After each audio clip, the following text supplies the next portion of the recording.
Anju, ma'am. Hello? Yeah, I'm here, ma'am. Can we start the session? Yeah, sure. Okay. So, good afternoon, all, and welcome you all to this second Day of Net Orientation program on paper 2. So, today we will be having two sessions, and first session will be on reporting and editing. So the resource person for this session is Professor Anju Michael. She have completed her post-graduation in MS Communication and has secured UGC NET in Mass Communication and Journalism in the year December 2015. And her areas of specialization includes reporting, print journalism, media laws, radio broadcasting, and she has a teaching experience of over 5 years. And currently she is working as an assistant professor in the Department of Media Studies of Christo Jayanti College. So I welcome you, ma'am, to this session, and over to you, ma'am. Hello? Yeah. Yeah, I don't think I can turn on my video. I'm having issue with my system right now. So is it okay if I can continue without video? Yes, ma'am. Okay, all right. So, hi, good afternoon, all of you. Welcome to the second session. I'm Anju, and we will be dealing with chapter 3 of the paper 2. Okay, so that is reporting and editing. So I want to make a disclaimer first and foremost. 2-hour session on reporting and editing is not enough. You can't do justice to the entire topic of reporting and editing in 2 hours. As combined, if you maybe like go through the syllabus, you will find out that it requires at least 60 to 70 hours of content is there in this reporting and editing syllabus. So one way I would request the participants to approach or study, especially journalism paper, is uh, just going through previous year's question paper or just relying on one or two journalism, maybe like net cracking books from maybe Truman's or Upakar's is not enough. You need to have a firm ground in theory to crack this paper because the subject is so vast and subject is ever changing. Okay, so the way I approached exam was definitely, I didn't have any formal training or I didn't have any formal coaching for this thing. The only thing that helped me was right after my post graduation, I was taking maybe like 8 papers for UG. So I had to do a lot of preparation. So for students who are attempting this net examination, the way you are studying for final semester examination or way you have studied for the end sem examination is not enough to crack net examination. You need to do a lot of reading. You need to have more ground or more roots in your theory. It will only help you to maybe understand a concept and maybe even relate. Even if the concept is not clear, you are able to relate, identify, oh, this is from this area. Okay, that's the only way to go for it. There is no shortcuts as usual. So read more, prepare more, spend more time into it. The approach is entirely different from how you are preparing for your NSEM examination. So, uh, so since I made this disclaimer that I won't do justice to you three in this, what I could tell you in these 2 hours is possibly take you through the syllabus and identify that areas in which for the last few years how questions had come and what are the areas or branches in which you can focus when you're preparing for reporting and editing paper. So we'll start with the syllabus. As you know that there are a lot of subtopics starting with news concepts, the determinants, the structure and perspectives, reporting for print, radio, television, digital media, types of reporting, national and international news agencies, news syndicates, and functions and roles of news syndicates. Okay.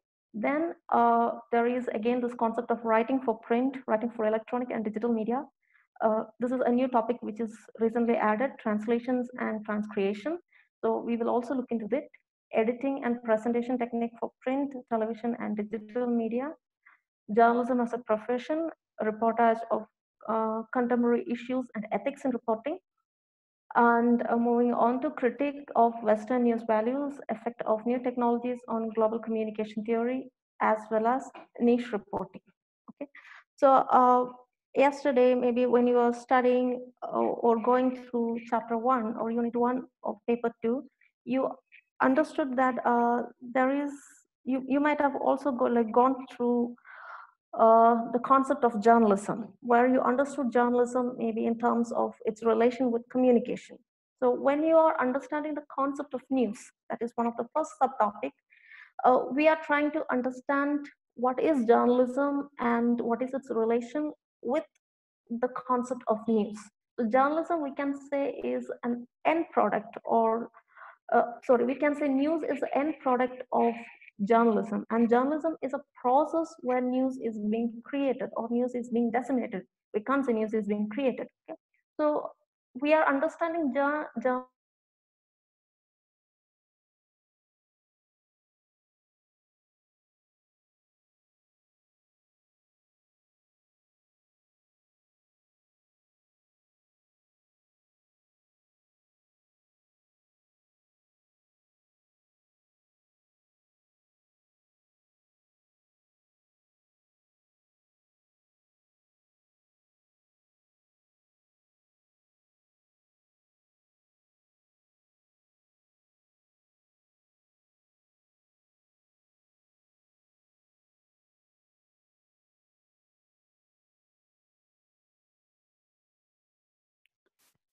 Anju, ma'am?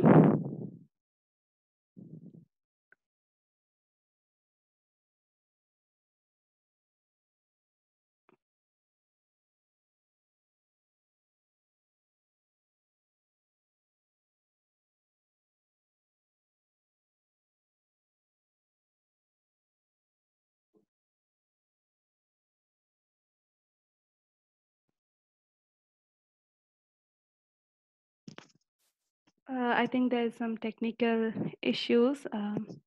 Just 5 minutes.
Journalism as a service. So try to understand these kinds of things. Maybe if you're getting a different, need not have to be a direct question, maybe an essay or passage where you have to use your reasoning skills, it would help you. Okay, so this is again, and if you maybe look into wiki codes, you can find n number of definitions for what is journalism, what is news, by theoreticians as well as by other famous people. So that is again one way to familiarize yourself with the terminologies and the definitions. Uh, Again, another thing that you can concentrate when you're studying about news concept is what is the characteristics of a news and what are the characteristics of journalism. Uh, from the fact that it is a form of mass communication to it brings out new information, recent information, something that interests. So again, when you're maybe preparing the characteristics of journalism or characteristics of news, if you are looking through definition, based on definition, you would be able to list out the characteristics. That is another way to prepare your notes for characteristics of journalism and characteristics of news. And for students who might have attempted net examination or might have gone through net coaching books, you will find out that there are a lot of question that comes from glossaries of terminologies. So you can expect questions from terminologies with regard to communication, with regard to journalism, with regard to news. So I would suggest you all of you maybe go through it 2 or 3 times. If you don't have access to a book, or if you don't have a book, you don't want to buy a book, there are different kinds of websites which talks about it. Any kind of reference book will have a glossary session, so you can go through that. If you want to understand about broadcast journalism terms, in terms of online journalism, radio, as well as for television journalism, you can refer this particular website, www.nyfa.edu. It has a list of terminologies that is associated with broadcast journalism, technical terms, as well as terms that is used in the newsroom. Okay. For journalism terminologies, journalism.uk, sorry, .co.uk glossary, this is like one of the link which has the highest number or largest number of terminologies and its definition. So you can go through it. It also have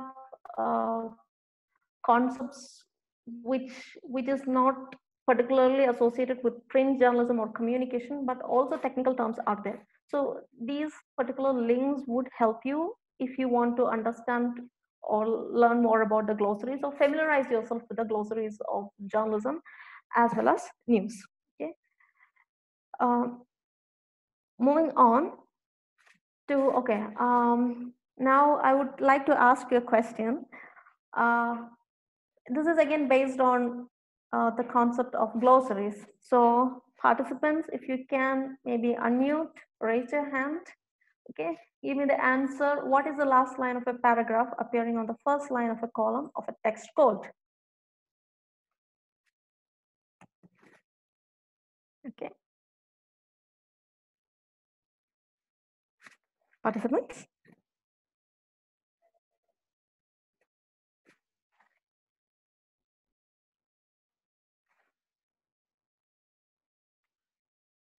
Or you can type the text. Okay, fine. It's known as a widow. When you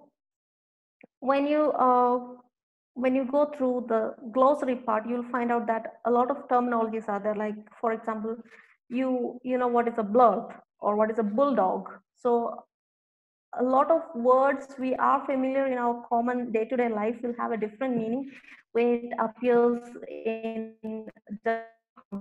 So a widow is a term when you are designing a newspaper or a magazine, and the last one word or last one line of a paragraph appears on the first line of a column.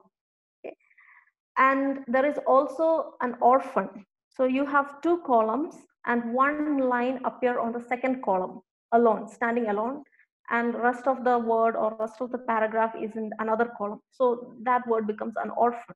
So familiarize yourself with these kinds of terminologies. These are commonly used. It will help you. Okay.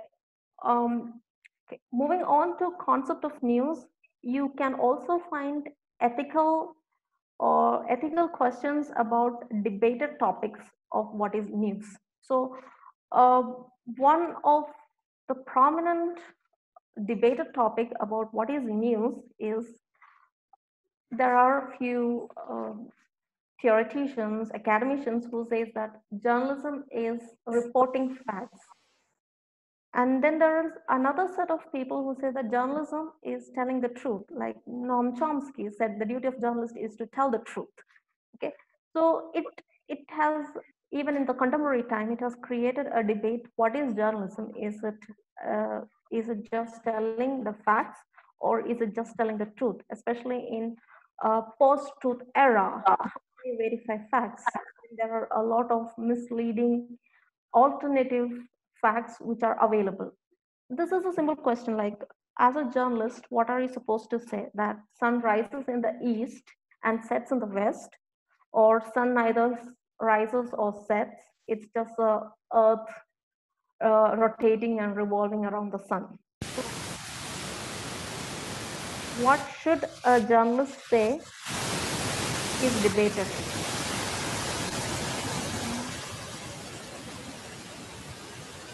You can read a lot of studies and papers about this particular thing. Even nowadays, there are a lot of debates that is happening because of the contemporary situations in the global media scenario, whether it should be telling truth or it should be reporting facts.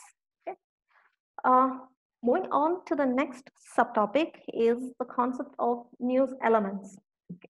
Uh, when you refer different books, you find out that news values, news elements, or determinants of newsworthiness, certain authors use these terms interchangeably. So, how I'm going to approach here is the determinants of newsworthiness.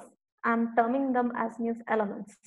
So we have terminologies such as um, impact, proximity, timeliness, all those things is what makes a news.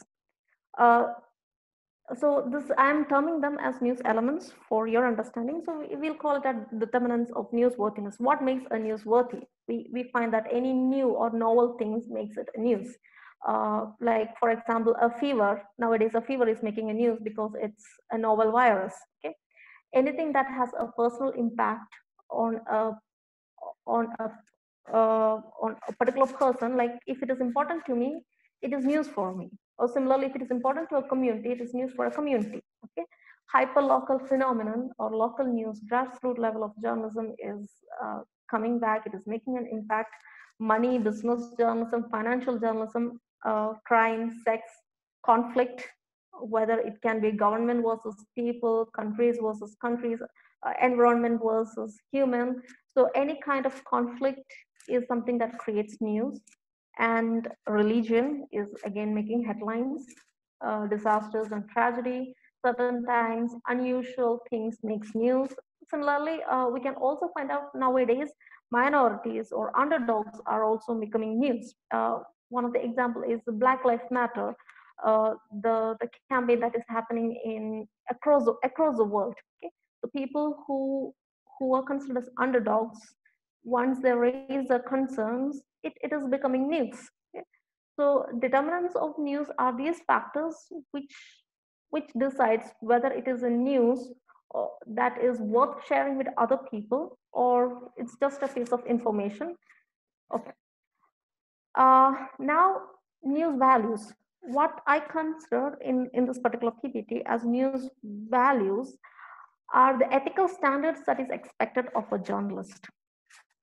Why I'm clarifying it here is that when you are going and reading different books, certain times under news values, you find things like oddity, impact, proximity, magnitude, and things like that.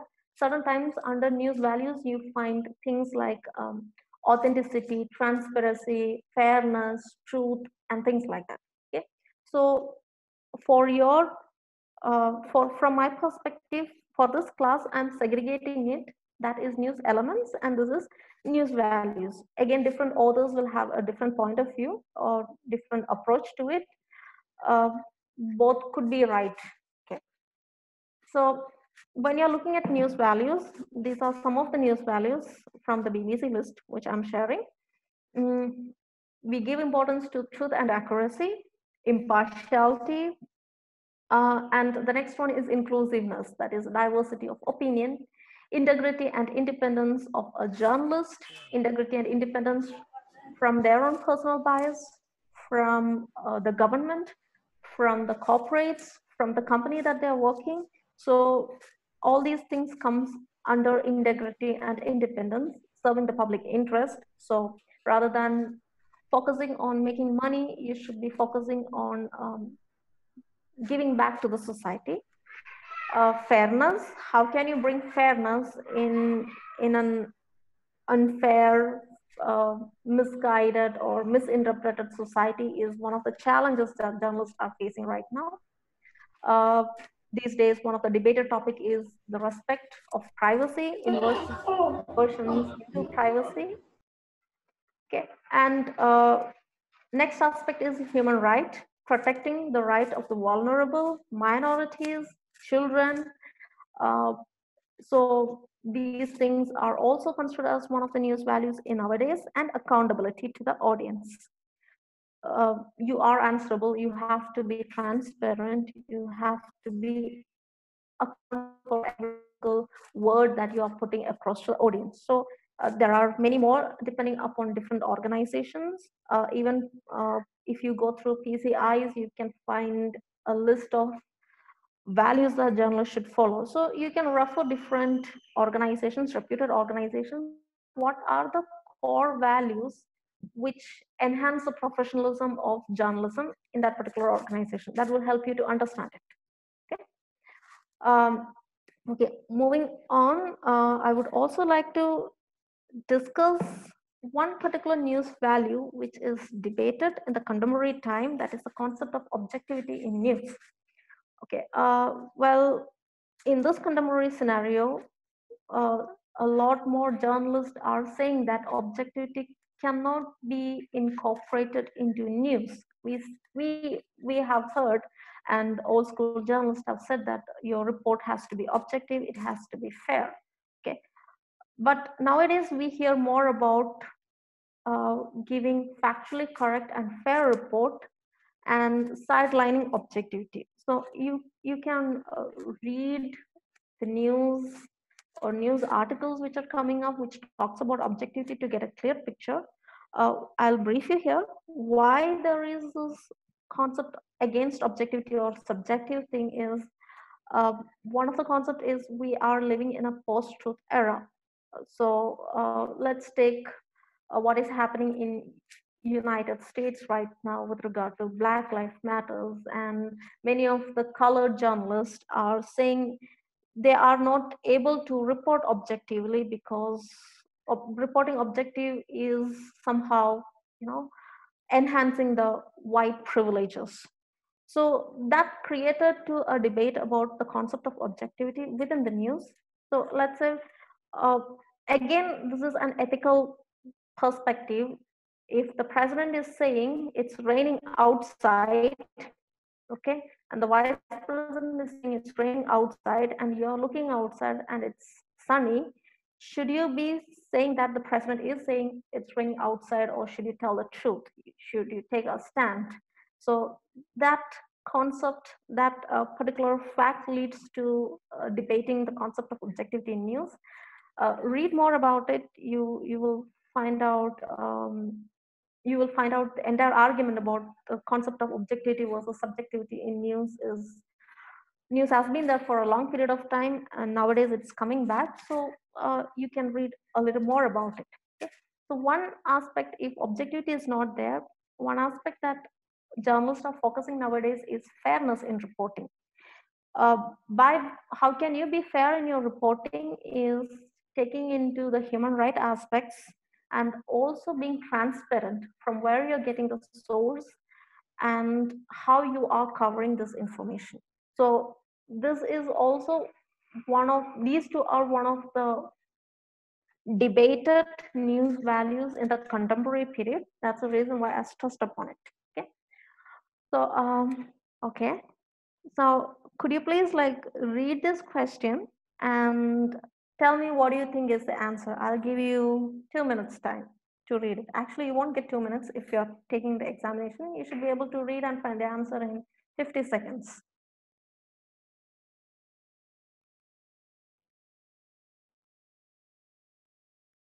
You can you can raise your hand and give the answer, or you can type the answer.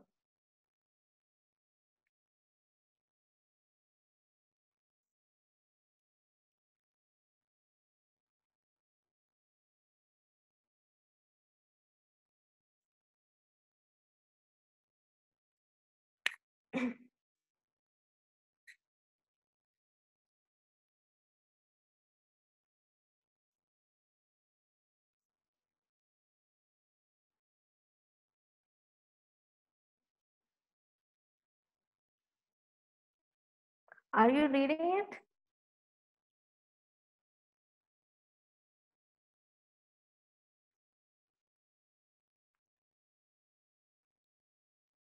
Participants, you can unmute your audio and you can answer. It seems like a lengthy question with lengthy answers, but if you read between the lines, you will find out the answer is quite easy to pick up.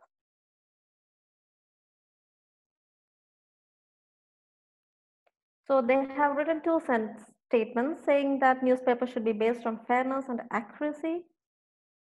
And there are also other principles of journalistic ethics that is attached to the policies of a newspaper. Okay, the question is very simple.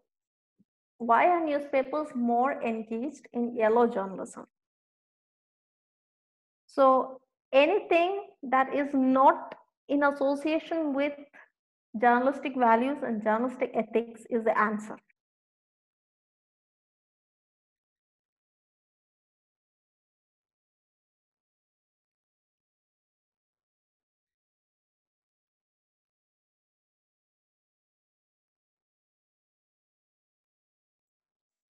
No one found out the answer yet?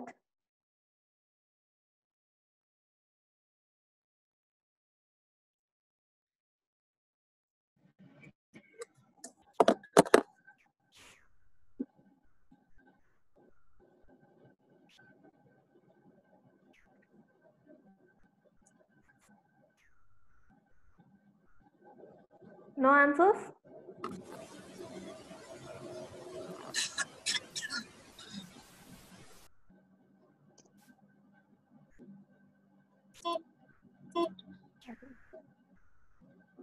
You could answer me instead of texting because I don't have, I can't find the chat box.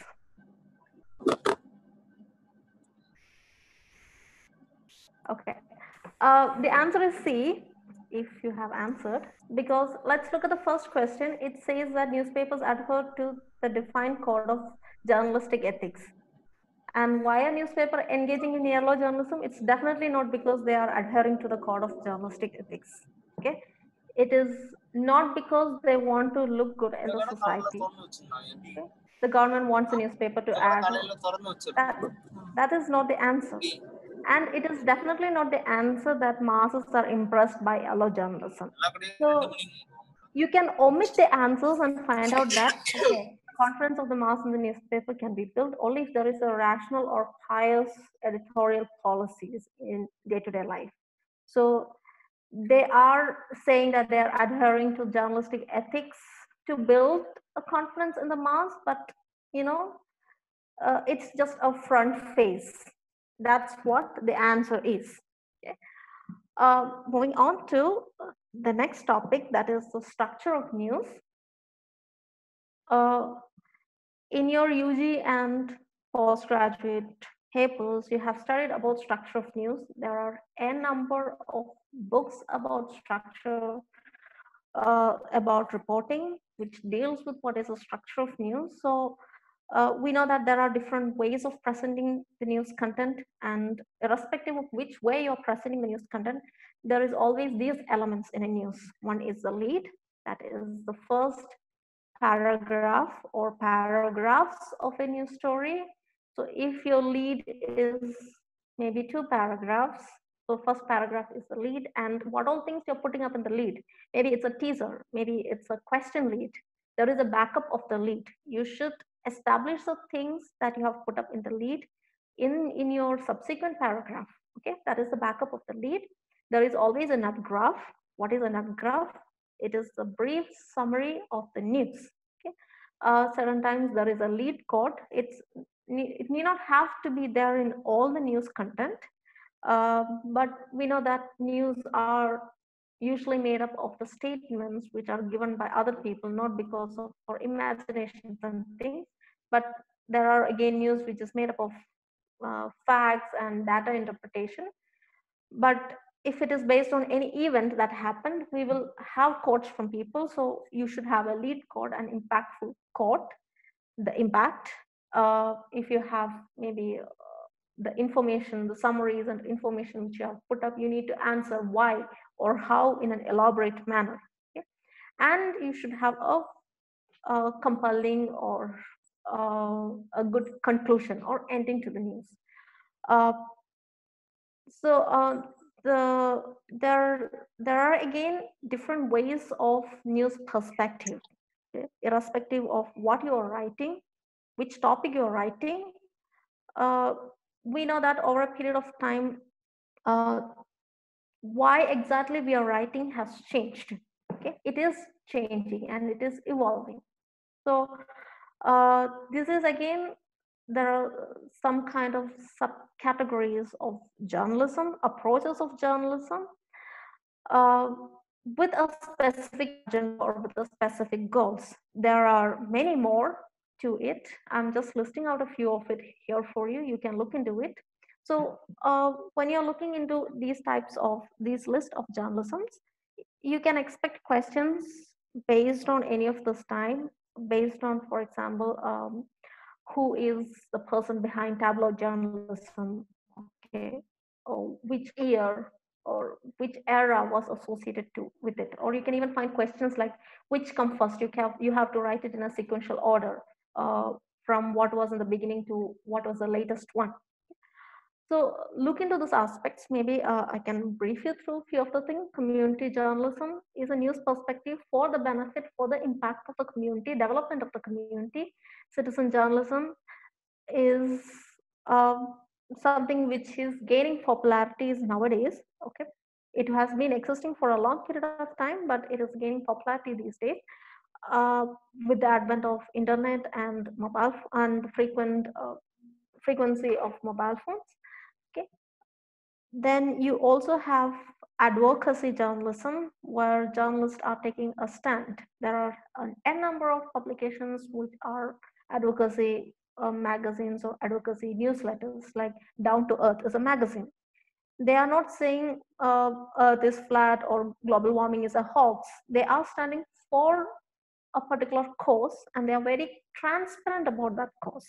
Okay, advocacy journalism means that you are taking a particular stand and you are transparent about that stand. And adversarial journalism, Indian, we can say some of the Indian media organizations are adversarial journalism. It is let's say a slightly more hyperactive version of investigative journalism. Investigative journalism, you are investigating into a subject to find an answer, but in adversarial journalism, you're saying like, okay, you are guilty, I know you are guilty, and you are taking, let's say, a prosecutor's stand and looking or investigating that particular uh, cause or case. Lapdog journalism is also something that is coming up these days. Uh, Whereas you are uh, you are very relaxed, you are writing only things that is making your corporate or your sponsor comfortable. You are basically the lapdog of your sponsor. uh, Immersive journalism and embedded journalism is when you are in front. Embedded journalism is usually associated with war journalism. You are going with the soldiers at the frontier, and from there you're writing. Immersive journalism is when you go to a particular place, you live in that place, you experience the things, not as a third person, from as a person who had experienced and lived in that community, you are writing stories. New journalism is definitely a literature.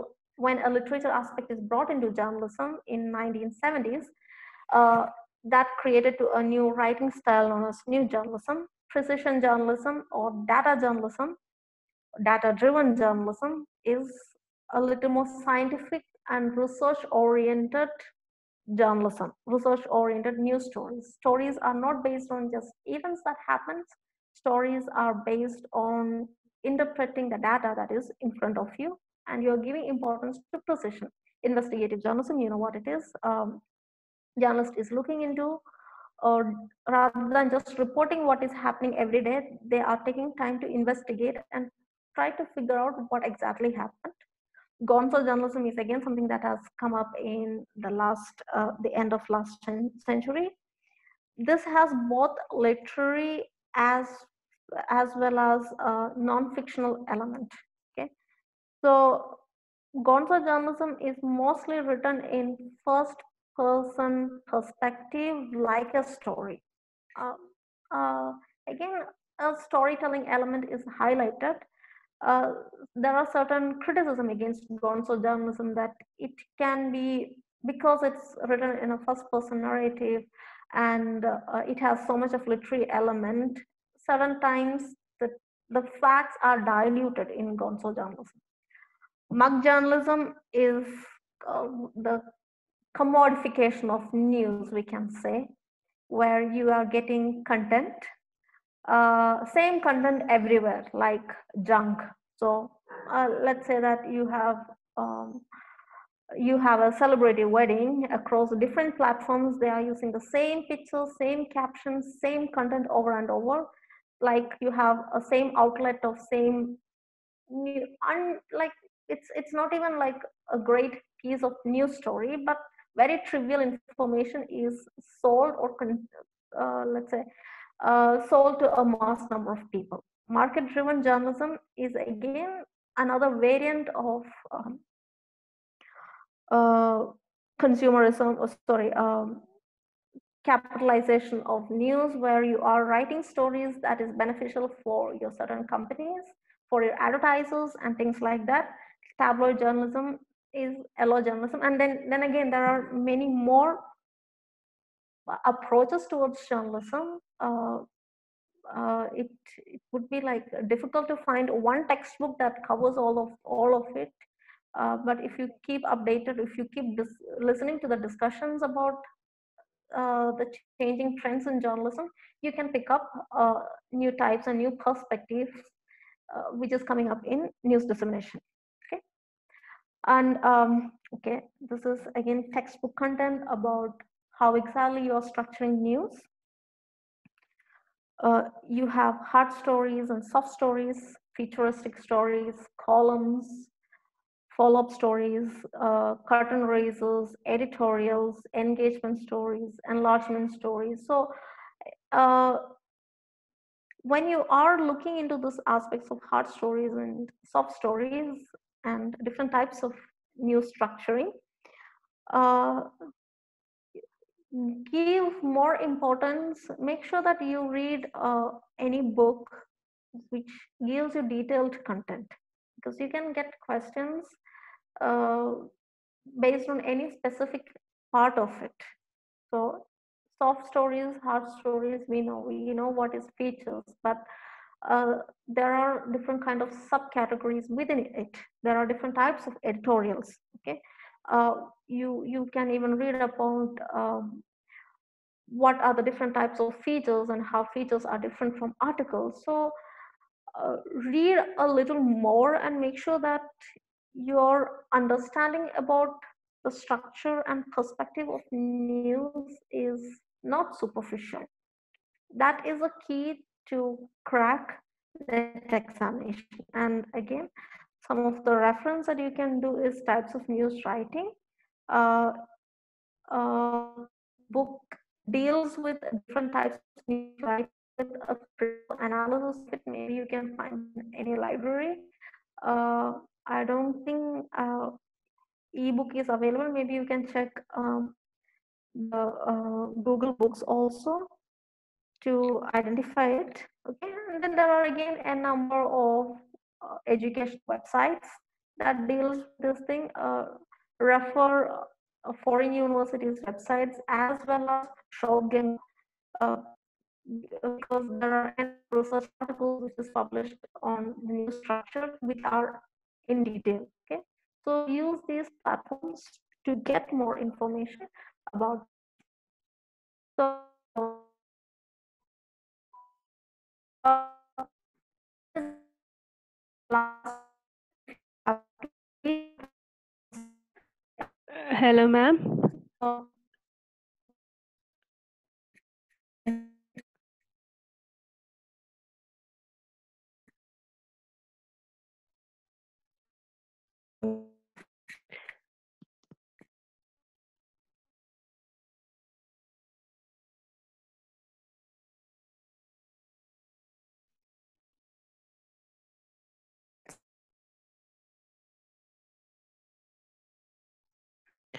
Ma'am, your voice is breaking.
She's having some kind of technical issues. She will be joining back.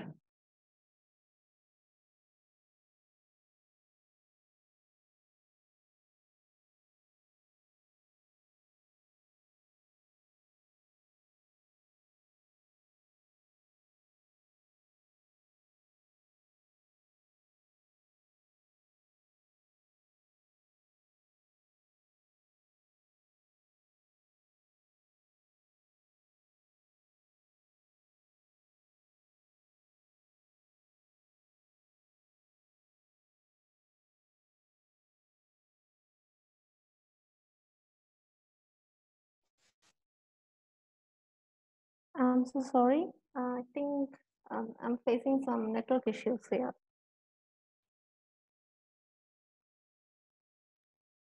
Carmen ma'am, could you please? Yes, ma'am. Now you can share the screen. Yeah. Right. Okay. All right. I don't know, like, were you able to see this thing? Okay. So certain times you can expect questions. Again, the answer is clear here. It says that a columnist who is not supposed, and the answer is editorial with regard to it. A columnist is a person who is not associated, who may or may not be associated with that particular organization. And you know that editorials are written by people who are only in the editorial board of an organization, not a columnist. So the answer would be C, editorial. Okay. Moving on to some of the writing styles in journalism or writing styles of news, especially with regard to print. Uh, There are, I have listed out few. You must be familiar with inverted pyramid structure, which is again a narrative way from the beginning till the end, and you're foreshadowing the conclusion, usually for long form of writing. List techniques, we have that's quite popular nowadays. You're listing out 5 things or 10 ways, like a bullet point. Wall Street style of writing is usually there for business journalism and financial journalism, where uh, the way of writing is not inverted pyramid, not just you're putting out the most important thing. Hourglass structure and narrative styles are usually for futuristic writing. Okay? Like I said, you can check Shobgangas. There are a number of resource materials for you to look into different types of writing styles, or any reporting and editing books will have different styles of writing. Okay? One thing I have noticed with regard to reporting and editing paper is there are a lot of questions with regard to writing news for print media, especially newspaper and magazine, than compared to writing news or scripting for uh, television and broadcast uh, as of now. Okay. So, and even when you're looking at textbooks also, you can find that most of them give focus to writing styles which is incorporated in print media. Okay. So even though the syllabus says structure of news, because it's a tendency that is seen in net examinations, you can give more importance to the news presentation and news writing styles, which is followed in print media. Features, again, you can refer any journalism reporting textbooks to understand about features. There are broader two classifications of features: news features and feature stories. Okay, based on what they are dividing features into two criteria, and how are features different from news. These are again areas that you can study and explore. How is an opinion piece or a column different from a news stories? There are in-depth features, there are profiles, there are serious profiles, there are entertainment, the ways like you can write, even for example, there are profiles when a certain person becomes, uh, get certain positions, you write profiles. That is entirely different about how you see profiles written in magazines. So each subtopics for features, writing headlines for features, or let's say writing leads for features. Uh, these are again things that you can explore and you have to explore to get a solid um, theoretical backing for your net preparation. Okay. So a few other things that you can focus when you're studying about features is the structure of features. Uh, there aren't many Indian author's books which talks about the structure of features, but if you maybe refer a good library, uh, English authors, you can find out that some books do give out different structures of what are the components that should be there in a feature. And we can find out that many books focus on the lead writing part of a feature, descriptive writing, or how exactly a lead is important in feature writing. And then again, you can find out that when there are different styles and structures of feature writing which is followed in international magazines also. So you can refer Google Books to look into it, or you can also look into the research which are published, papers which are published by authors, especially like foreign authors, to understand the feature structures. And feature writing techniques usually focuses on how exactly you can give a title or headline for a feature, how you can write a compelling lead for a feature. Okay, and another aspect that you have to look into whether when you're writing news, when you're studying about news writing and feature writing, is source.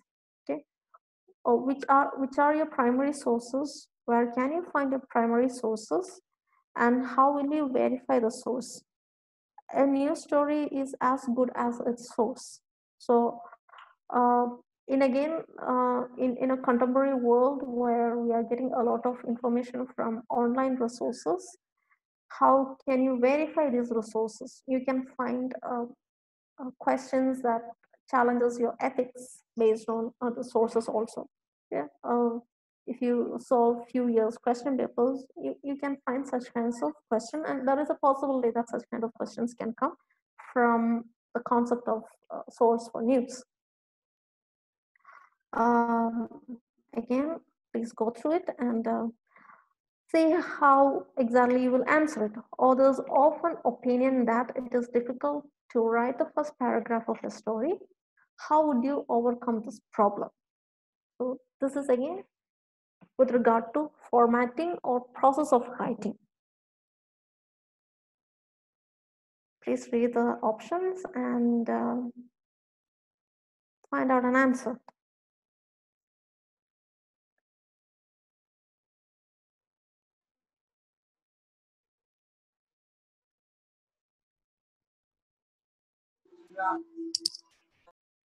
Yes?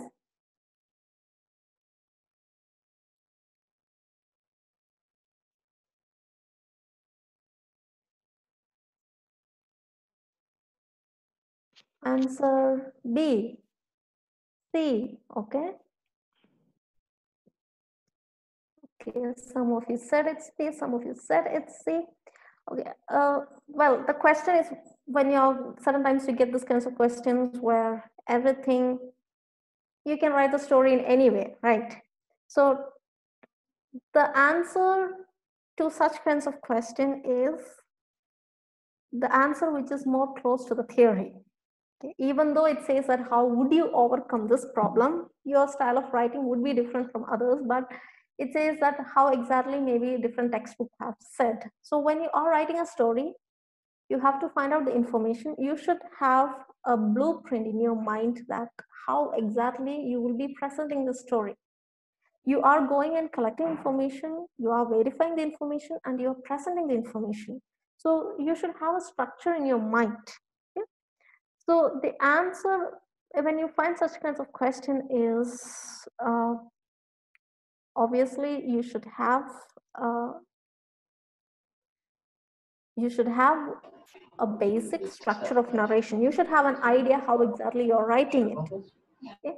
And you are developing your content based on that. And uh, if you're maybe referring different books, you can find out that tips to write a good news stories or feature always when you have your ideas clear. So in this particular way, the most logical answer would be B, organize your story first in a basic structure of narration and write according to the structure. Okay? Because writing a first few lines in first paragraphs and subsequent paragraph means that you don't have any plan. And one of the things to write anything is to have a blueprint in your mind. So that answers only in options B. So the answer is option B. So if you get any kind of such questions, apply which is something that is closer to the theory, and that is usually the right answer. Okay. Again, different. I said usually. Okay, not always, because yeah. Reporting for print is another topic. Here, when you look into previous year's question papers or question banks for NET, you can find out that there are most of the things are with regard to principles of writing for newspapers and principles of writing for magazines, as compared to radio or new media or even television. Okay? So if you refer any good book that talks about principles of writing for newspaper, the things, the values that you have to give importance to, the language that you have to give importance to, and the style that you have to give importance to. Okay? These are the three things. When you're writing for a newspaper, the values, ethics that you have to follow, accuracy, fairness, and things like that. Then the language, okay, with regard to the use of punctuations, with regard to the grammar, and with regard to the language, structuring of the language, the principles that follows it. The next one is style. Everyone follows a style sheet, but also you are writing for certain set of audience. So the style of writing of the economist is completely different from the style of writing for, let's say, New York Times. Okay, so based on understanding of your audience, how exactly you are presenting the news content is also important. So when you're looking into principles of reporting for any medium, these are the usual things that comes into being. You have to be aware about the medium that you're writing for. You have to be aware about the language. You have to be aware principles, ethics that you have to follow, as well as how exactly you're presenting and who is your audience and how exactly you're presenting for your audience. Okay. Some of the books, I think these books are available online. If you know to search, okay, some PDF versions are there. So these are basic books by Fred Fredler, Reporting for the Media. That is quite recent one, but Reporting for Print Media is a little bit older version. Okay, so you can refer this, where he talks about all these aspects: the language, the audience, the medium, as well as the ethics that you have to follow. Okay, and then again, there are different other platforms also, different blogs are there, which you can refer to look it in details. And there is no harm to identify more principles.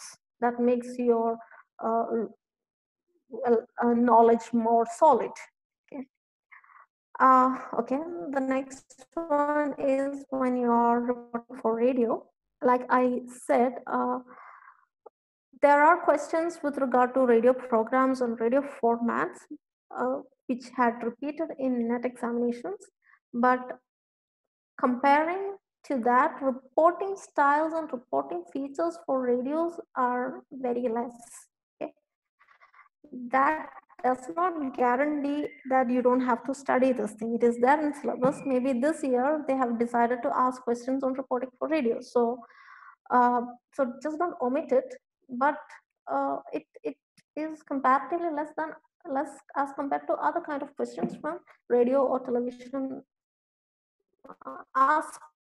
They ask more technical questions or questions with regard to the production process, and don't give much importance to the writing process. However, let's look into that. When you are looking into reporting for radio, the things that you can understand is how exactly the content, the scripting and presentation format for radio programs are different. For example, a news bulletin, which is for 5 minutes, may not have an audio clipping. So its format is different as compared to a discussion. or a news feature, or a hard news documentary series. So based on that, there are different types of scripting, and there are different kind of components within the scripting. So for a news bulletin, you should have written down the entire thing. But for example, maybe if it is a discussion based on a news program, you can't write down everything. So there are different types of scripting techniques that is used when you're reporting for or when you're writing content for radio also. So based on that, identify the principles of writing as well as principles of news presentation. Okay. uh, the most common thing that we see when you're writing for radio is write for your ears, not for your eyes. Okay. So with regard to the language, how exactly you are writing it. Next is with regard to presentation.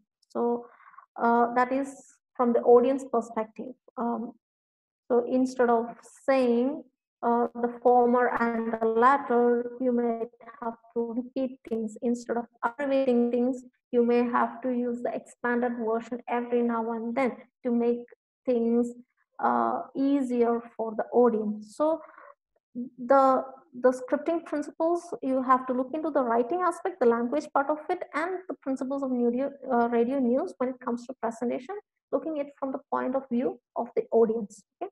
So so you can actually refer this thing, Manual for Journalists. It's a good book with a lot of details if you're studying about radio, or not just for this particular net practice, like you are interested in teaching about radio, this is a good book to refer. It has almost all the content in detail, so easily available to download also. And then again, there are other websites also.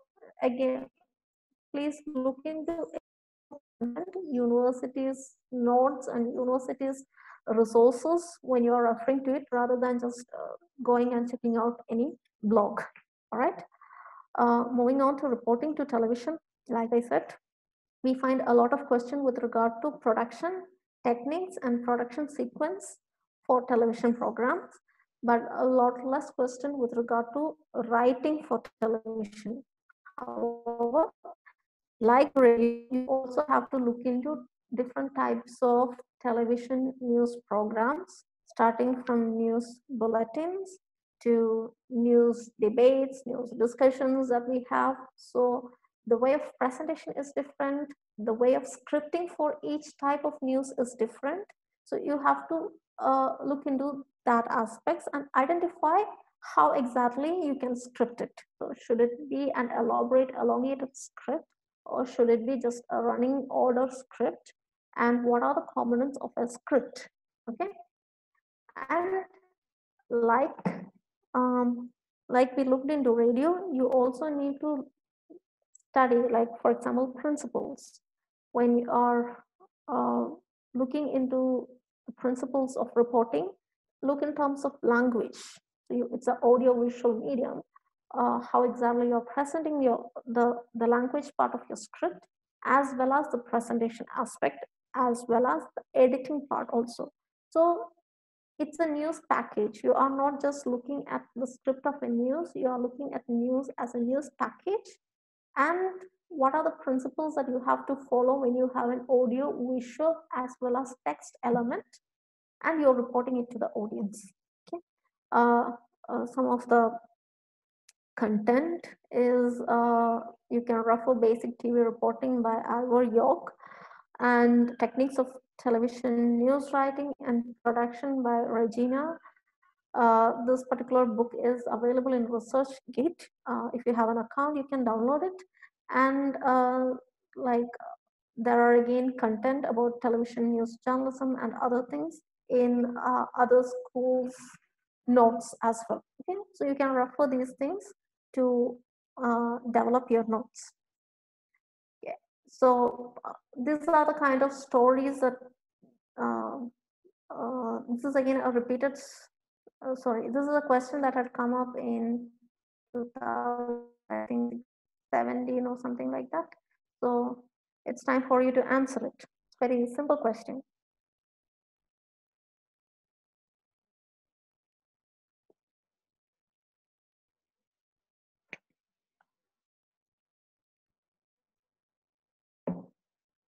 Right sequence. Sequence questions are something that is followed up in net examination. What comes first and what comes end. Uh, from C, okay, C. Everyone is saying C. Yeah, then it must be C, right?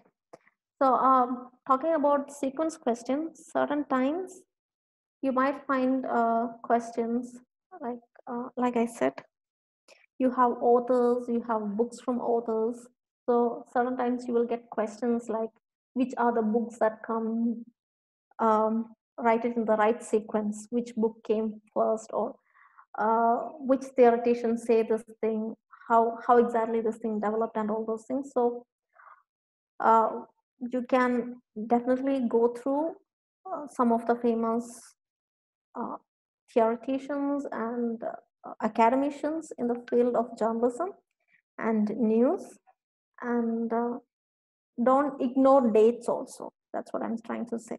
So this is very simple because it's just ask how exactly you present a story. Certain times a little more tough questions in terms of what is it, dates and authors' names and their publications details can also come. So don't ignore dates, don't ignore the titles and books that they have published, and don't ignore the names of the people.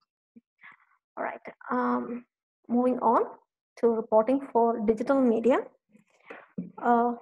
So when you're looking at media, there are few more principles that is coming up when you're writing for digital media. One aspect is because digital media itself is so vast, and online journalism or web journalism is at its infancy stage. Okay, so it's right now it's like a teenager. It's taking up, it has its presence in every form. People get news from TikTok, not anymore, we can say, but to maybe well-established news portals. So journalism in digital platform takes all shape. Okay?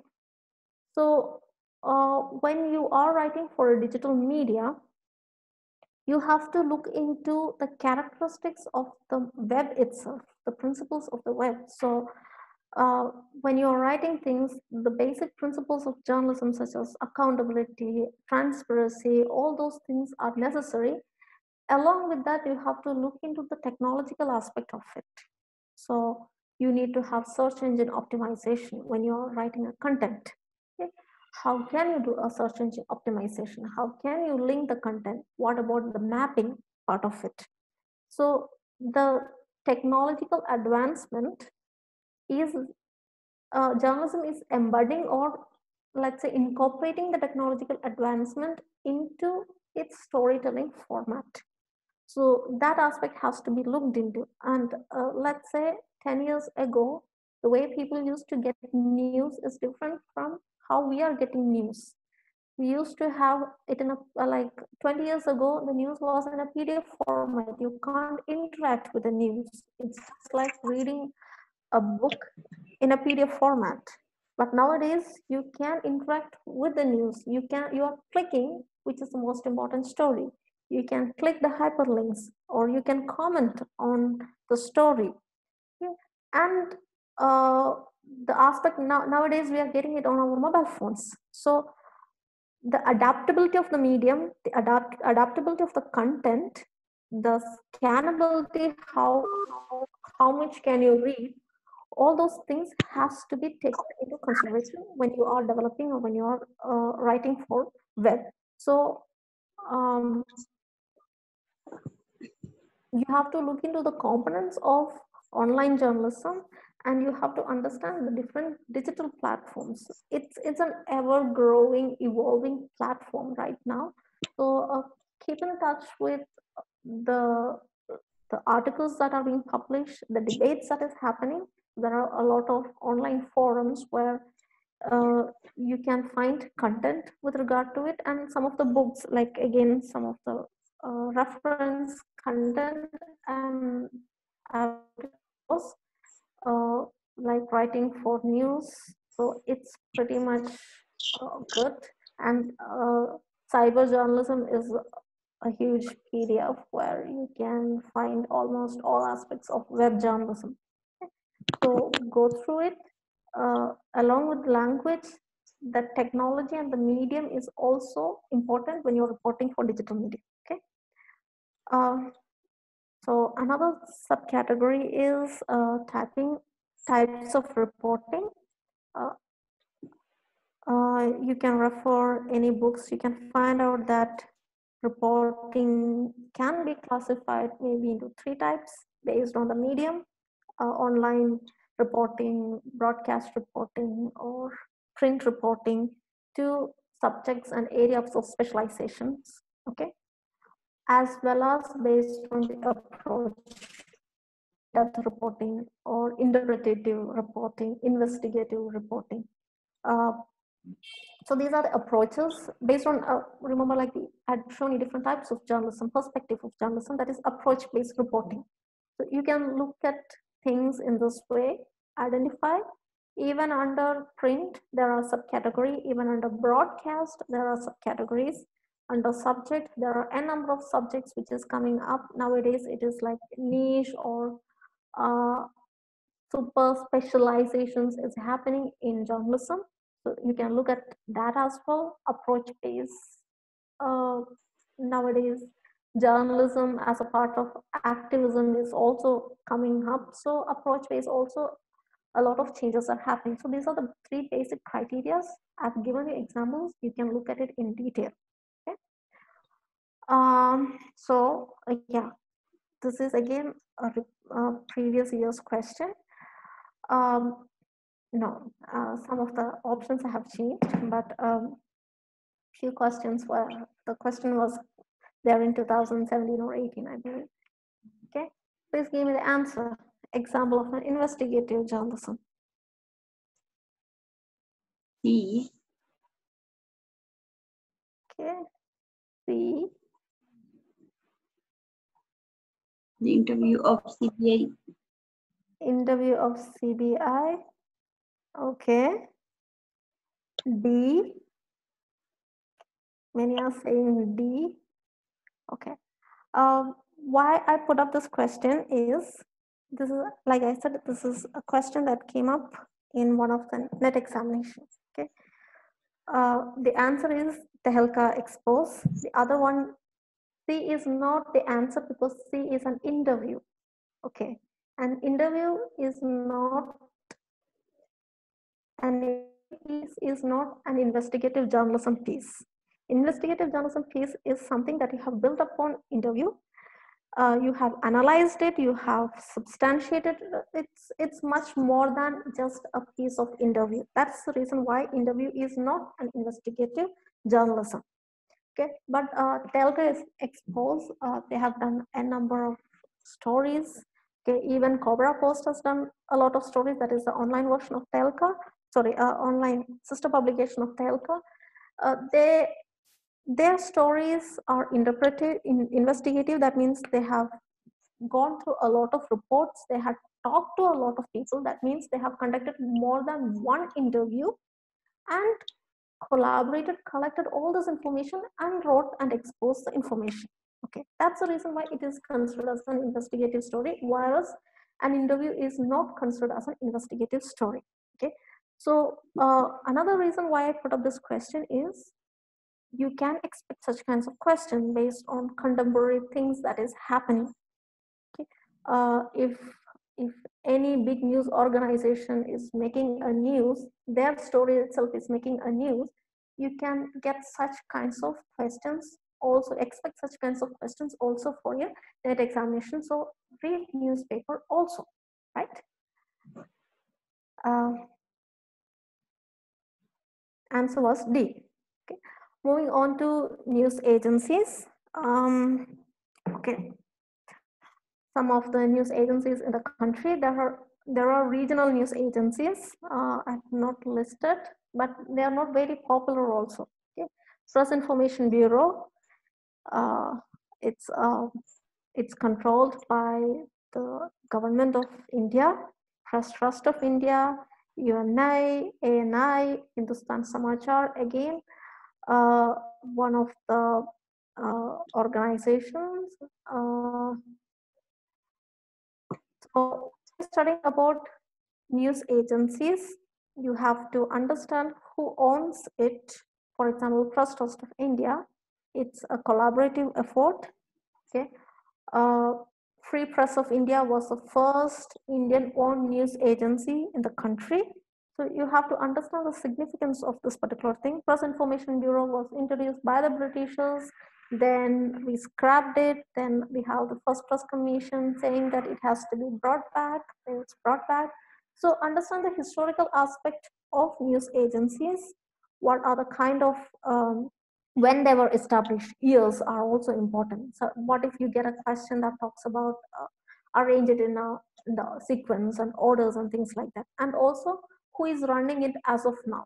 So so this aspect, please look into it. Okay, do you know the answer to this one? Univarta. It is not a list, it's not listed there, but it is a sister news agencies of UNI. Okay, answers to this?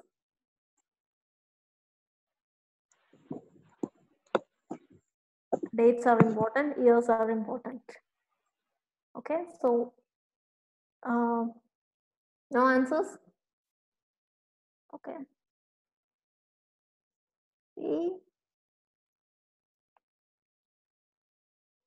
Okay. Then make a guess. It's okay.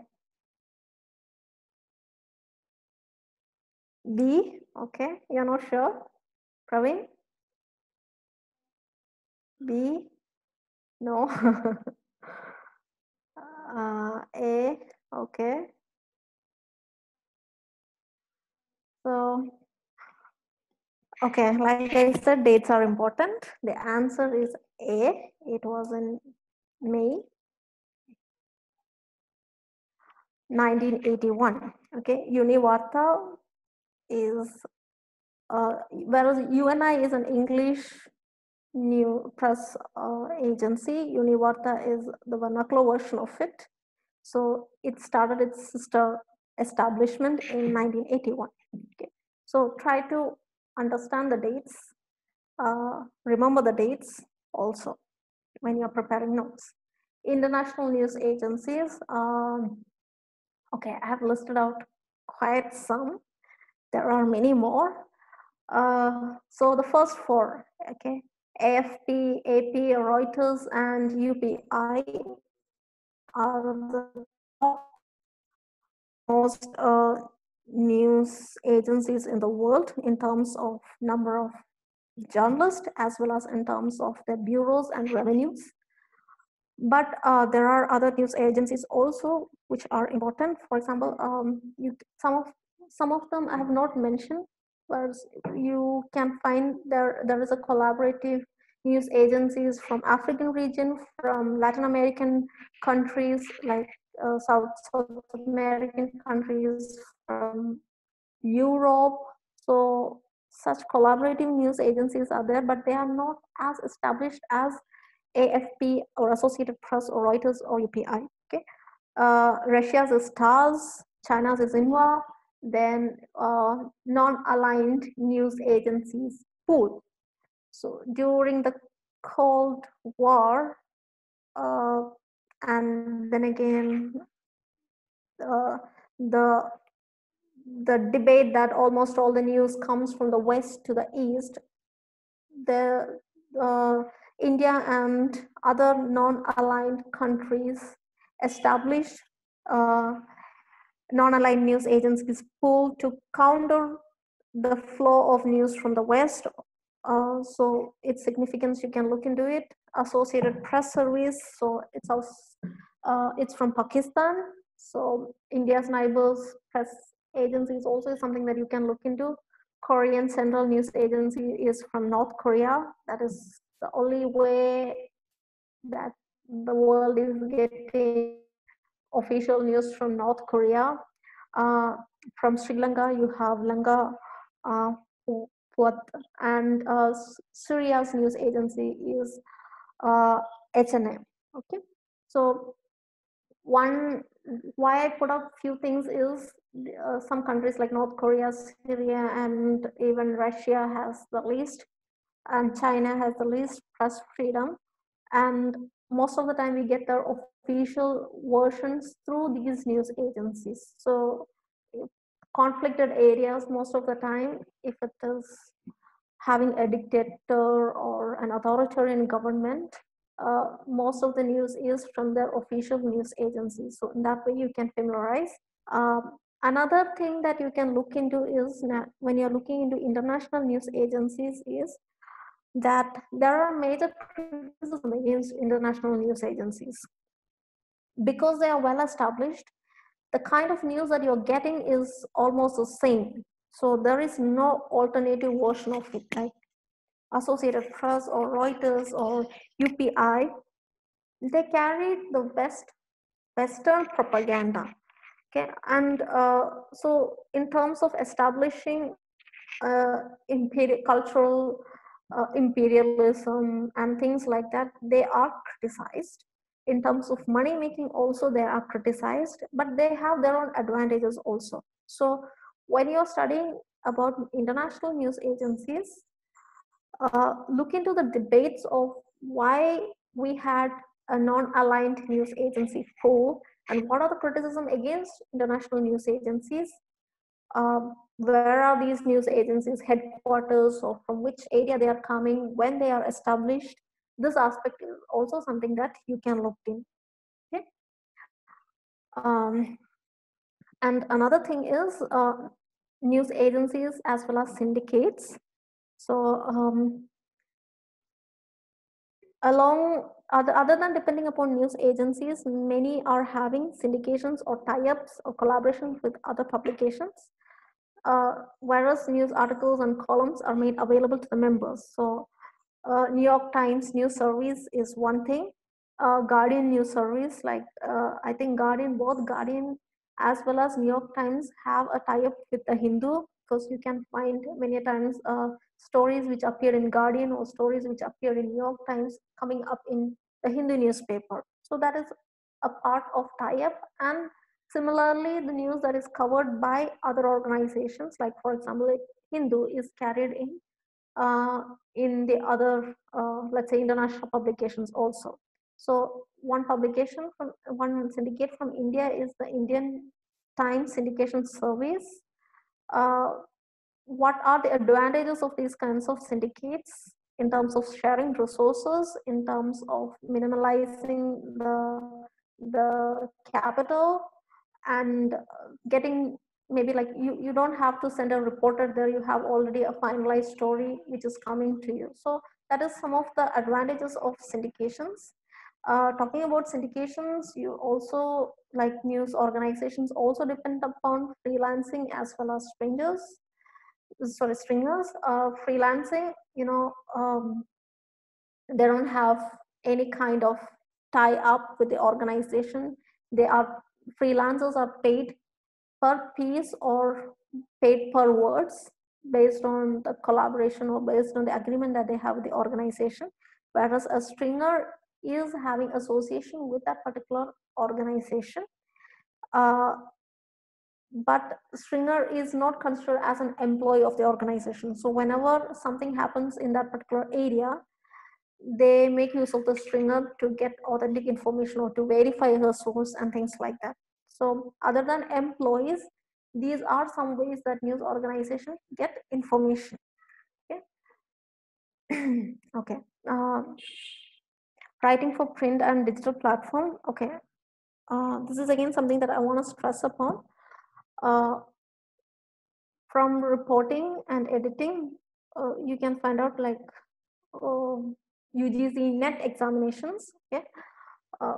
Before they updated the syllabus, you can find that most of the question used to come from print and digital platforms in terms of how exactly you're getting the source of information, how are you verifying the source of information, and the certain times ethical question on the verification aspects, like is it the right way, or if you are in doubt, how exactly you verify. The concept of attribution, okay, off record, and ethical practice with related to that, you can expect questions.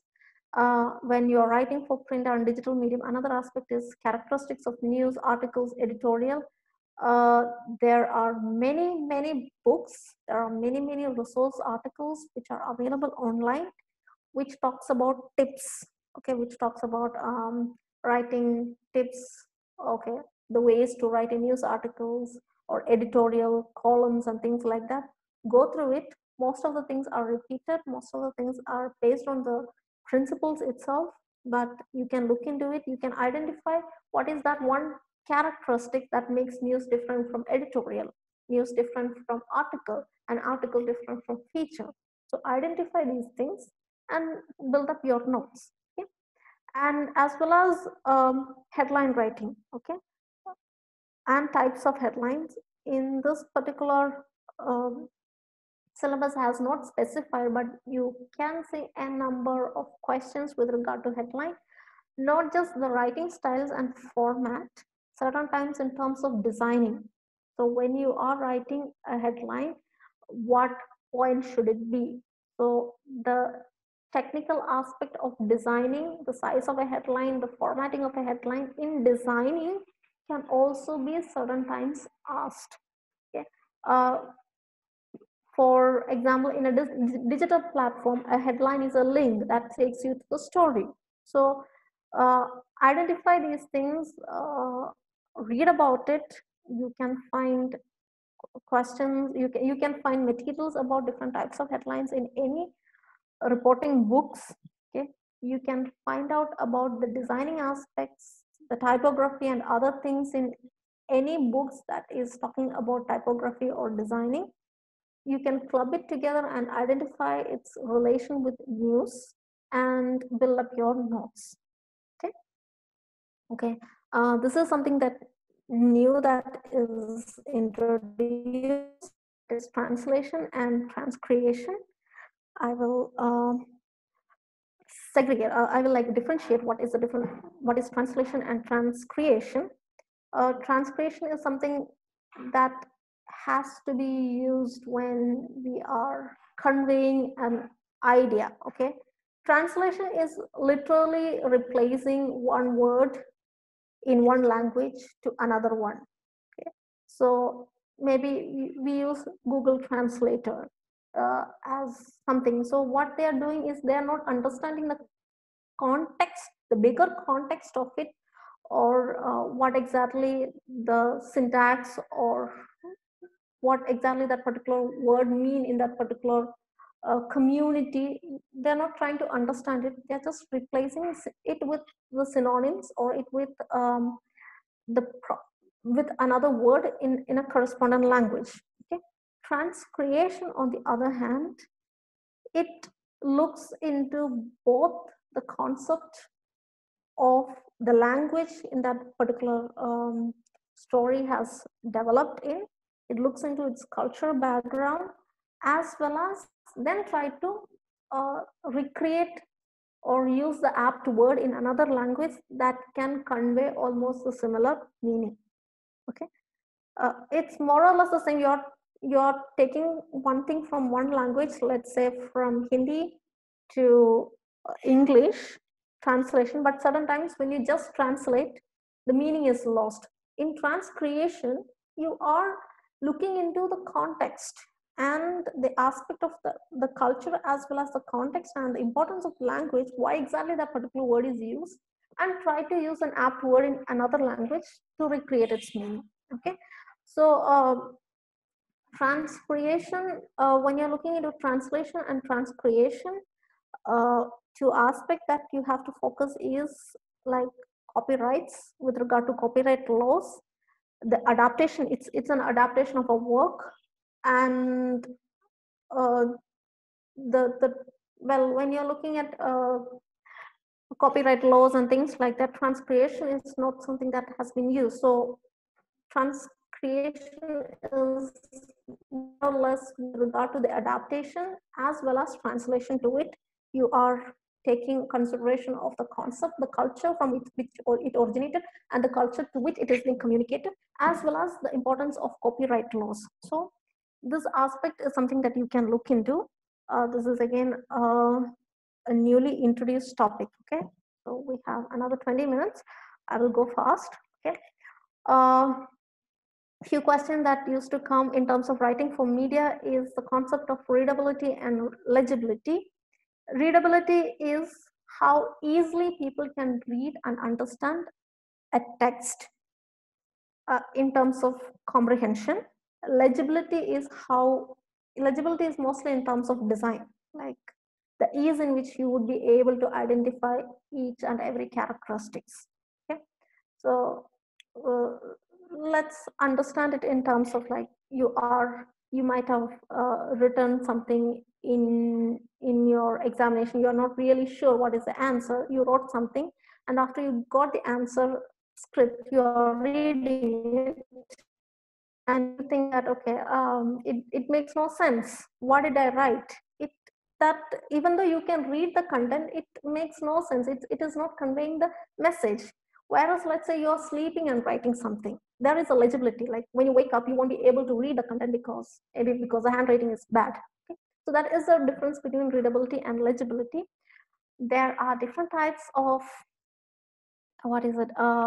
formulas that looks into the readability. One of the most famous one is Robert Gunn's Fogg index readability. That is a mathematical formula which looks into average number of words in a sentence plus the percentage of words with 3 or more syllables into 0.4. Okay. Similarly, Rudolf Fresh also has derived 2 readability tests. Okay. So sometimes when you are writing a content for people, you have to understand the capacity of the audience. You have to write the story in a way, or write the content in a way that when they're reading it, they should be able to comprehend what you are conveying. That is the importance of readability. Okay, so you can look up both, read about both Robert Gunning as well as Fresh's readability test. Maybe like last 10 years, one question had come with regard to that. So I don't know the probability of it, but still you can look up. There is no harm in that. One question on Fogg index. So what is Fogg index for? Is it something that counts the number of words in a paragraph, or is it something that measures the degree of complexity in an article, or something that measures the abstraction and complexity of words?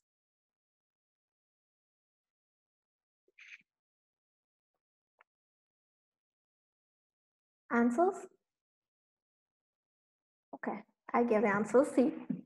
Why? Because readability checks into the aspect of not just how complicated the words is, whether it conveys the meaning also.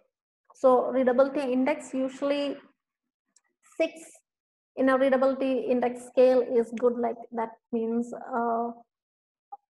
middle school student can read it, whereas 12 and 14 means like you should have a high comprehension of the language, its complex sentence, to understand how meanings or what exactly you try to convey. Okay, so read about it. Editing and presentation technique. Okay. So it's usually the principles of editing content, the basic theories that you have to follow when you are editing content. Along with that, okay, this is again something that you can check out, Robert Gunning's 10 principles, since he is the man who introduced readability test and so on. So his principles of clear writing is something that you can check out. It's very simple, like you have to write in a clear way, use familiar language and things like that. Okay, moving on to principles of editing content for any medium, you have to look into the language part. So for example, if you're editing for print, you have look into edit for grammar, edit for language, edit for punctuations and things like that. In radio and television, you have to edit for the medium also. You have to incorporate, let's say, transitions, and you have to look into, make sure that there is a flow in the presentation or in the output that you are creating. So principles of editing audio as well as video is something that you have to look into. And the next one is designing and layout. So editing as well as presentation technique.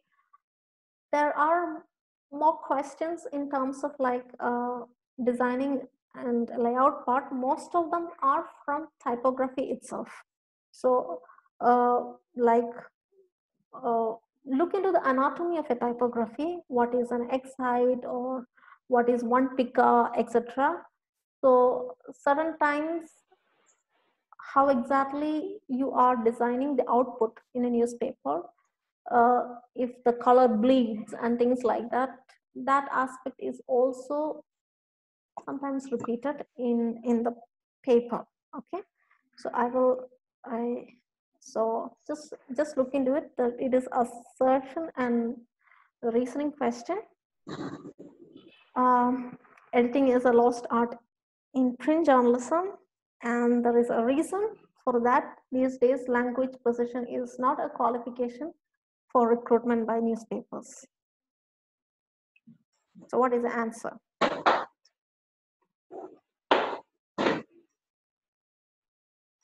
Editing is a lost art and newspapers don't require qualification. Both are true. Editing is a lost art, that is true, but newspapers do look into the language precision. First one is not true. The second one is true. Both are true, but R is not, I mean, it's not the reason for why editing is a lost art. What do you think?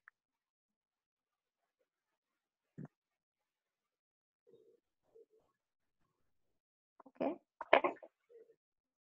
B is true, but Okay. okay. A is true. Any other answer? Any other answer?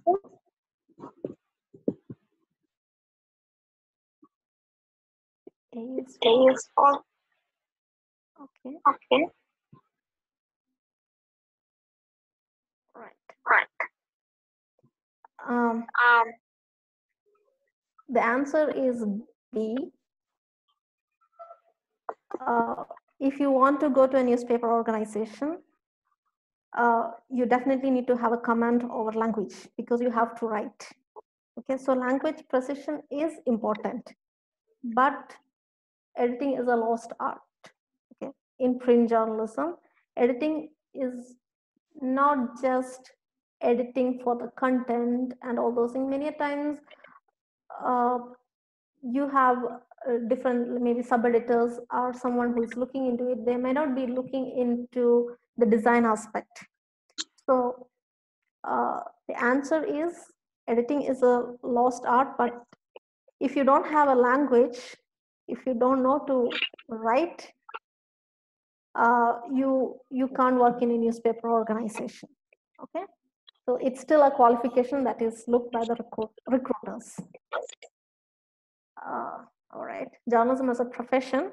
I will be going a little fast because we have only like 10 minutes. When you're looking at journalism as a profession, these are some of the things you can look into. What are some of the scopes of a journalist in terms of working? You can, in a print medium, what are the positions that you can work? From a reporter to sub-editor to maybe a designer, a photographer. You should also clear about the in your field that you're working in.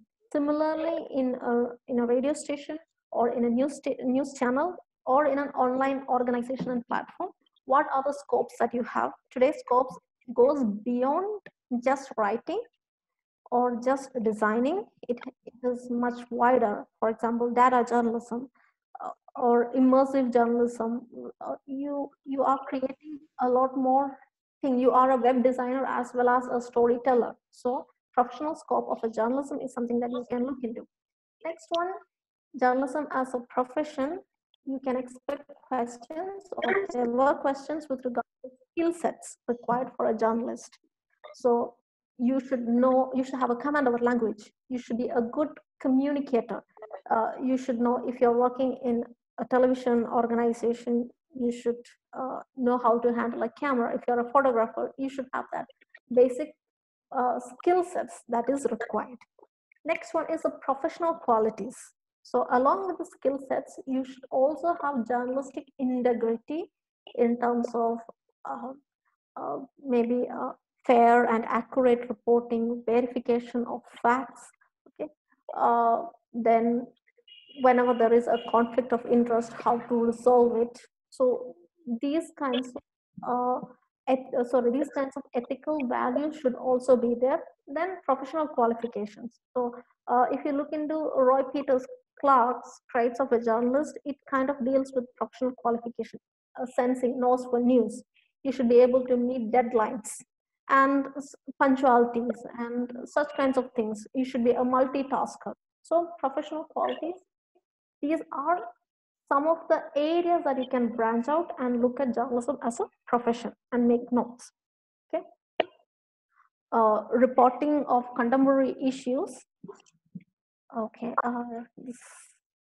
This is again, I'm looking in terms of guidelines.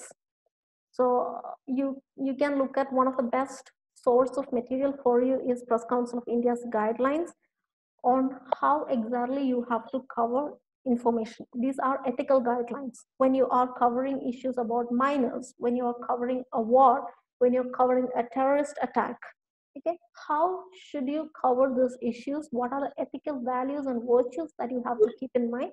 You can look into Press Council guidelines. It's a 100-page PDF, but even if you glance through it, you will get basic idea.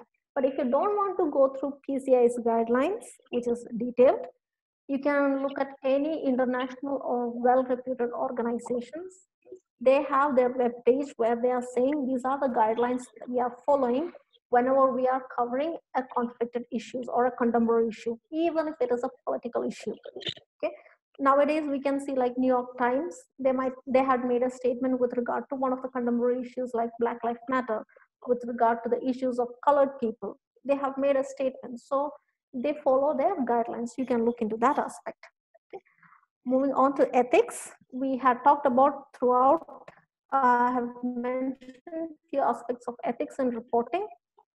Again, I'm telling you, one of the best resource material to understand ethics in reporting is Press Council of India's guidelines. It has written down every possible thing that a reporter or a journalist should have to follow when they are writing, in terms of how to bring fairness, the concept of objectivity, and another thing they have brought in is with regard to fake news. Okay. Fake news and how to counter the concept of fake news. So with regard to uh, making sure that your source is credible, checking facts, understanding what is misinformation. So if the information is not completely true, it is a misinformation. So this aspect is also discussed in Press Council of India's guidelines, and that kind of covers almost all the ethics that a journalist should have to follow when they are reporting it. Okay? At least go through it once in a while. So moving on to some of the last points with regard to critique of Western news values. I think I've maybe touched upon this point. One of the critiques about Western news values is there is a clear north-south divide. Okay, we get news from the West, whereas we don't get news from our own neighbors. So with regard to, there is this colonial structure of communication, maybe in development studies and other things you have seen that dominant and alternative paradigm, whereas we are peripheral. It goes from developed countries to developing countries, which has created a cultural hegemony. Okay? So that is one of the criticism about Western news values. That is one-sided flow of information, and there is no two-sided flow of communication. Okay, And another criticism is commodification of news. We are bombarded with a lot of things, and news has become a commodity to sell to the people and make profit out of it. So the entire concept of journalism has changed from activism to service to money making. That is another criticism about it. Cultural and ideological distinction and conflict related to media representation. So whenever media is covering story about India, or let's say Western media is covering stories about India or any of the Asian countries, it's always as it's a poor country. It's misrepresented. The cultural and ideological things are not taken into consideration whenever they are representing. So in this light, you can read about Magridge Commission's report, okay, and its significance, and also the New World Information Communication Order, and how exactly the United Nations helped with regard to bridging the gap between the Western news values as well as Eastern news values. Okay, I know I have not explained this thing in a way, but these are some of the pointers from where you can develop the content. Again, in terms of news technologies and global communication flow, look about transnational broadcasting. We have BBC, we have CNN, okay, Al Jazeera, WAON, and so on. So what is transnational broadcasting? Its good side as well as its bad side. Okay? In terms of representing a country, in terms of carrying out a news story, and convergence of information, communication, and entertainment. This is ICE. Okay. So this is what is happening in today's communication flow, information, communication, and entertainment. It is converged because of internet technology is access of it. So that again has a good impact and a bad impact again with regard to the culture. So the kind of information, we are getting a lot of information about Hollywood, but as news, so that is converted or that is presented to them as news. So it has a side effects, it has a bad side, but nothing as important happening in maybe India or Sri Lanka is communicated to us. So this problem exists. So you can read about any debate on Magridge commissions or like internet conversions that is happening. Okay, and cultural hegemony, news, commodifications of news, you can find information based on it. Okay, and media policies in international context, the concept of press freedom is in the country, in different countries, how it is being controlled by corporates and government, as well as nowadays there is a changing paradigm in terms of what is journalism with regard to activism, like I said, at present with regard to COVID.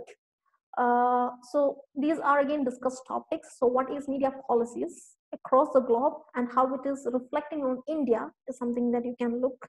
And media monopoly. A lot of Indian medias are owned by outsiders. So it's good side as well as bad side. Okay. And the last one is niche reporting or specialized reporting. This is just a specialized, there is super specialized reporting also. Okay.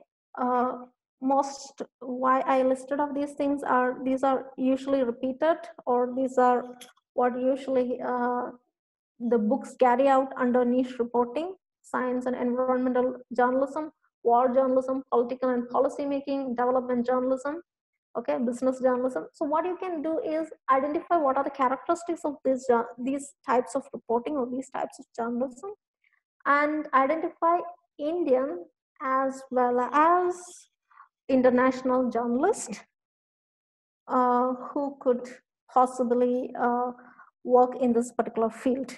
Okay, so this is one way that you can build up your content, build up your data for niche journalists, and if there are any awards and recognition that any Indian journalist got, that is also something that you can note down.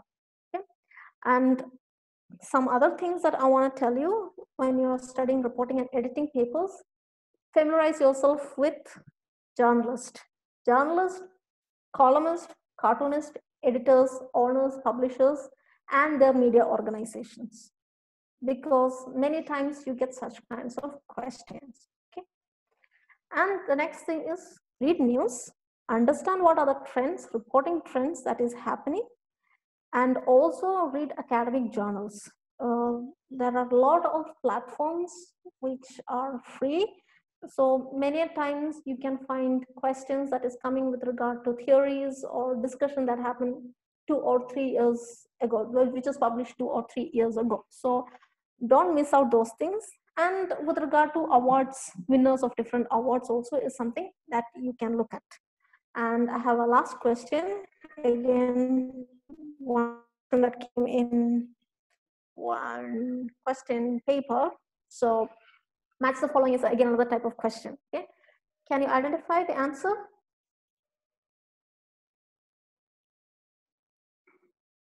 Anyone? All right. Okay. Because time is less, B. Yeah, B is the answer. Okay. One last tip that I want to tell you is how exactly you're preparing for your next examination. There are a lot of people who study theory. Studying theory is really important. Having a good knowledge in theory is really important. And also, many solve last year's question papers, okay, previous year's question paper. That alone may not help you, but if you are solving previous year's question papers, what you can do is you can look at the answers. For example, I don't know who is K.A. Abbas, but I know who is Shaba there, so I somehow find the answer. But I can find out more. I can research about K.A. Abbas and his work and get more content.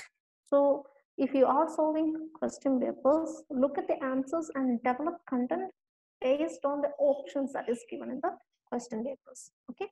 So I'm ending the session here. Like this is the last one. If you have any doubts, I can take maybe like spend 2 minutes answering it. Anyone?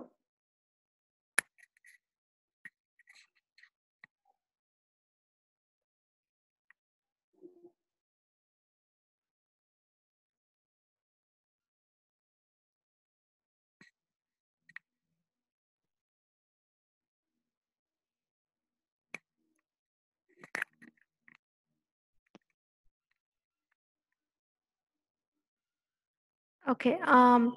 If you have any doubts, maybe like you can mail me. It's anju@kursujanti.com. I would be happy to help you. All right. I believe none of you have questions. Okay, ma'am. Yeah. Okay.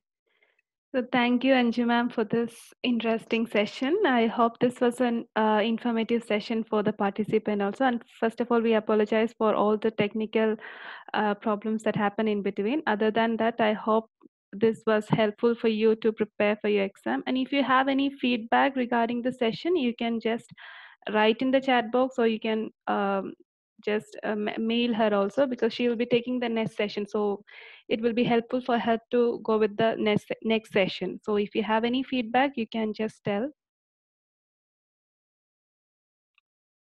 Okay, so once again, thank you, ma'am, and thank you, participants, for your cooperation. So we will be having our next session. Our next session will start at 4 p.m. It's on advertising and marketing communication. The Zoom ID will be shared in the WhatsApp group, so you can use the ID and log in on time. Thank you. So that's it. Can I end the session?